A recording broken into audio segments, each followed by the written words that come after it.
Timnas Maroko lantas bakal melawan Prancis di laga semifinal pada Kamis 15 Desember 2022.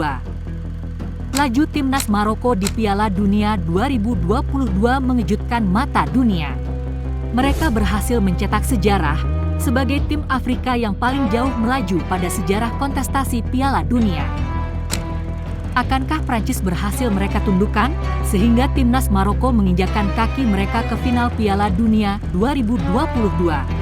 Namun Indonesia tak bakal membahas rivalitas Prancis dan Maroko di Piala Dunia 2022.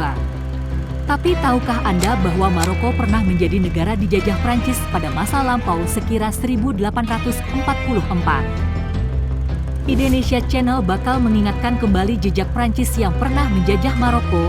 Mari saling menerima.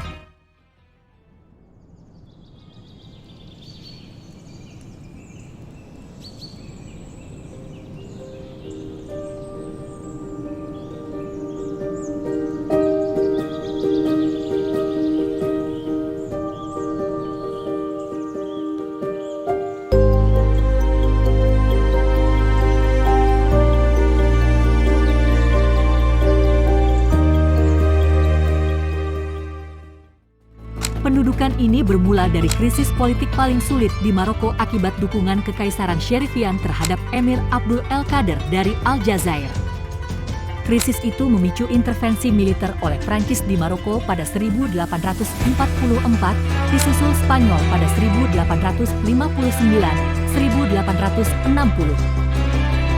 Intervensi militer itu memicu bentrokan yang terus membara hingga 1873 di masa pemerintahan Sultan Muhammad IV. Penerus Muhammad IV, Sultan Moulay Hassan I, berusaha menjaga Maroko agar tak dikuasai negara lain. Ia kemudian mengonsolidasikan kekuasaan dengan mengumpulkan suku-suku Atlas tinggi. Ia juga memodernisasi wilayah sambil menjaga kemerdekaannya. Pada 1894, Moulay Hassan I tewas dan digantikan Sultan Moulay Abdelaziz. Ia memerintah Maroko hingga tahun 1907. Merujuk pada informasi di History, 2 tahun sebelum akhir kepemimpinan Abdelaziz, Maroko ditaklukkan lagi oleh Prancis pada 1905. Bantuan Jerman untuk Maroko. Kaisar Jerman, Kaisar Wilhelm, tiba di Tangiers untuk menyatakan dukungan terhadap Sultan Maroko. Dalam pidato terbukanya, Wilhelm melihat Sultan Maroko sebagai penguasa kerajaan yang bebas, mandiri, dan tak tunduk dengan kendali asing. Lebih lanjut, Wilhelm berharap Jerman memiliki keunggulan dalam perdagangan dengan Maroko yang setara dengan negara lain. Tindakan tersebut memancing kemarahan Prancis dan Inggris yang kemudian memicu krisis Maroko pertama. Wilhelm dan Jerman secara keseluruhan tak punya kepentingan substantif di Maroko.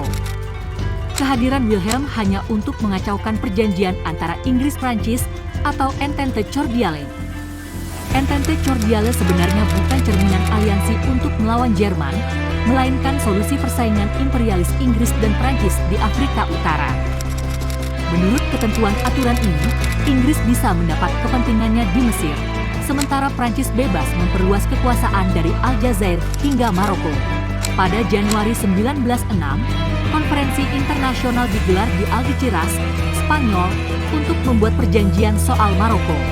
Dalam kesepakatan ini, Prancis mendapat wilayah lebih besar. Kemudian pada 1907, Prancis menduduki salah satu kota di Maroko, Casablanca. Lalu pada April 1911, Maroko mengalami krisis kedua.